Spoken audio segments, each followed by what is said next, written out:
سرور عالم سید ولد آدم محمد مصطفیٰ احمد مجتبیٰ صلی اللہ علیہ وسلم واقع فیل کے 55 یا 50 دن بعد 8 ربیع الاول بمطابق اپریل 570 مکہ مکرمہ میں صبح صادق کے وقت ابو طالب کے مکان میں پیدا ہوئے۔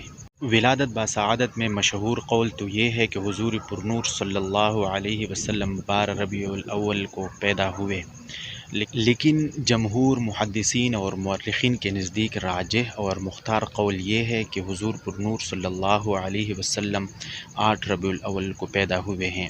حضرت عبداللہ بن عباس اور حضرت جبیر بن مطعم رضی اللہ عنہم سے بھی یہ قول منقول ہے، اور حضرت علامہ قطب الدین قسطلانی رحمۃ اللہ علیہ نے بھی اس قول کو اختیار کیا ہے۔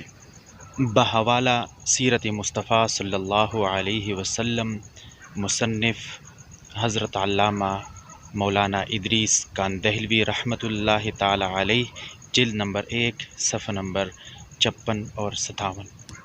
اللہم صلی علی سیدنا محمد وعلی آل سیدنا محمد وبارک وسلم۔ چینل کو سبسکرائب کرنا مت بھولیے گا، اپنے رائے کمنٹس میں ضرور دیجیے گا۔ بہت شکریہ، اللہ خوش رکھے۔ السلام علیکم ورحمۃ اللہ وبرکاتہ۔